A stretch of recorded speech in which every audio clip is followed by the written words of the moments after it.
બહુ ફેમસ, આપણા જુબાન ઉપર હોય એવી અડીકડીની વાવ. અડીકડીની વાવ ક્યાં આવેલી છે બધાને ખબર છે.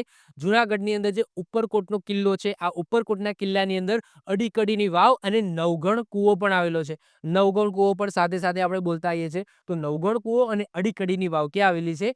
જુનાગઢની અંદર આવેલી છે. આદિ અડીકડીની વાવ 15મી સદીમાં બનાવવામાં આવી હતી. આ વાવને બાંધવામાં નથી આવી સાહેબ, આ વાવને બાંધવામાં નથી આવી, પરંતુ આ વાવને કોતરવામાં આવી છે.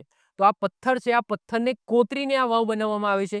તો આ રીતના છે મોટો શિલા, એને કોતરીને આ રીતના અંદર વાવ બનાવવામાં આવી છે. નંદા પ્રકારની જે દેખાય છે. તો બાંધવામાં નથી આવી, પરંતુ સખત ખડકોમાં કોતરીને આ વાવનું નિર્માણ કરવામાં આવ્યું છે.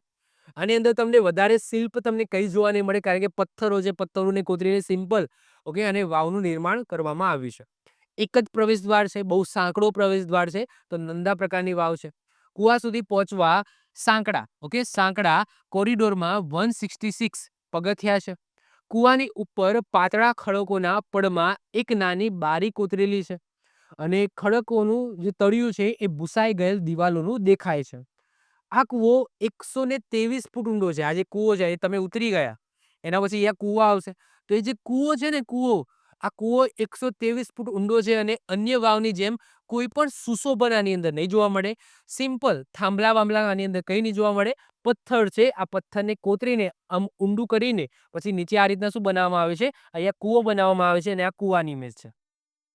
અંદર કૂવાની ઇમેજ છે. ક્લિયર? તો આવી કંઈક બનાવવામાં આવી છે અડીકડીની વાવ. હવે અડીકડી આ નામ ક્યાંથી આવ્યું?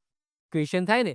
તો આના પાછળ બે કથાઓ જોડાયેલી છે. આ બંને કથા હું કહેવાનો છું. ઓકે, તો બંને કથાઓ સાંભળીએ આપણે. તો સાંભળો. તો આ પગથિયાના નામ માટે બે પૌરાણિક દંતકથાઓ જોડાયેલી છે. હવે એક કથા એવું કહે છે કે રાજાએ પગથિયા તો બનાવી દીધા, પગથિયા બનાવવાનો આદેશ આપી દીધો કે ભાઈ આપણે આ રીતના પગથિયા બનાવીને પછી નીચે શું બનાવીશું? કૂવો બનાવીશું. જેને બનાવવાનું હતું એટલે કે જે કામદારો હતા એ કામદારોએ આ સખત પથ્થરો કોતર્યા અને સખત પથ્થરો કોતરીને એનું ખોદકામ કર્યું. ખોદકામ કરી દીધું અને આ રીતના બનાવી પણ દીધા. આ પગથિયા પણ બનાવી દીધા. પરંતુ કમનસીબે પાણી મળ્યું નહીં. ખોદ્યું ખરા ઓકે, જમીનની અંદર ખોદકામ કર્યું પરંતુ પાણી મળ્યું નહીં. પછી ત્યાં પૂજારી હતા, એ પૂજારીએ કીધું કે સાહેબ અહીંયા તો બલિ આપવી પડશે. કોની બલિ? અપરિણિત બે છોકરીઓની બલિ આપવી પડશે. શું કીધું? અપરિણિત બે છોકરીઓની બલિ આપવી પડશે. હવે એ જ શહેરની અંદર, એ ગામની અંદર તમે કહી શકો તો અડી અને કડી આમ આ નામની બે છોકરીઓ હતી જે પરિણિત નથી. તો કમનસીબે એમનું બલિદાન આપવામાં આવ્યું, એટલે કે એમની બલિ આપવામાં આવી અને પાછળથી પછી પાણી મળ્યું હોય એવી આ દંતકથા છે. હવે સાચી છે ખોટી છે કોઈને નથી ખબર, પરંતુ પુસ્તકોની અંદર આવી દંતકથા લખેલી છે. બીજી વાર્તા એવી છે કે એ વધારે વ્યાજબી લાગે છે કે એમાં દાવો કરવામાં આવે છે કે અડી અને કડી નામની એ રાજવી નોકરની છોકરીઓ હતી જે નિયમિત અહીંયા પાણી ભરવા આવતી હતી. તો એટલા માટે એમના નામ ઉપર આને અડીકડીની વાવ કહેવામાં આવે છે. હવે તમારી સમક્ષ મેં બે કથાઓ મૂકી છે. કથાઓ તમને પૂછાવાની નથી, ના તમારે યાદ રાખવાની છે.